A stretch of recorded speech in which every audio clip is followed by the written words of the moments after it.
یہ بجٹ جیسے کہ میرے فاضل دوستوں اور میری لیڈرشپ نے بات کی ہے، یہ نہ صرف عوام دشمن ہے، یہ پاکستان دشمن ہے۔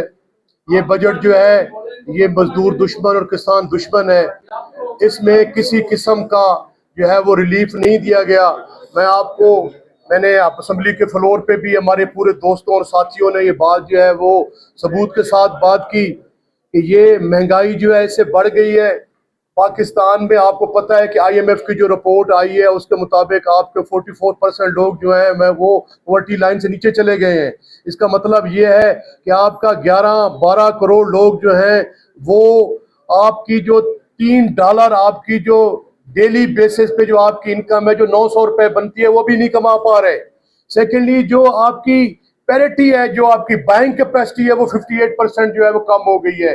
آپ کی جو پیٹرولیم کی پرائسز ہیں جو ہے وہ بڑھاتے جا رہے ہیں۔ ہمارے دور میں خان کے رجیم میں آپ کو پتہ ہے کیا فگرز تھے؟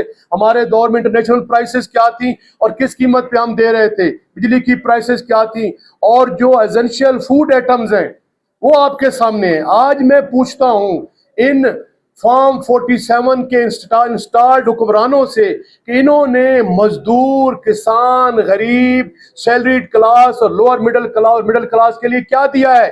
ان کی ناکام اور نااہل پالیسیوں کی وجہ سے ان کا کوئی ویژن لیس حکمران ہے، یہ ایجنڈا لیس ہیں، یہ انسٹالڈ ہیں۔ میں پوچھتا ہوں ان سے کہ یہ آ کے بتائیں آپ ملک اور پاکستان کی کون سی خدمت کر رہے ہیں؟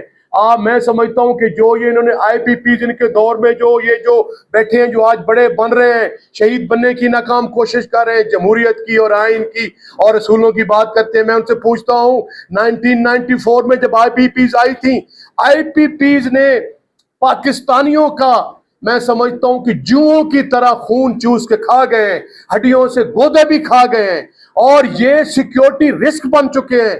میری آپ سے گزارش یہ ہوگی، کافی باتیں ہو چکی ہیں کہ میں کیا بات بتاؤں کہ جس ملک کے اندر 26 امینڈمنٹ کے ذریعے عدلیہ کی آزادی کو چھین لیا گیا ہو، جس ملک کے اندر پیکا ایکٹ لگا کے آپ کی آزادیوں کو چھین لیا گیا ہو، جس میں آپ کی ہیومن رائٹس کی وائلیشن اس سے بدترین ایگزامپل اور کیا ہو سکتی ہے کہ ایک سابق ایم این اے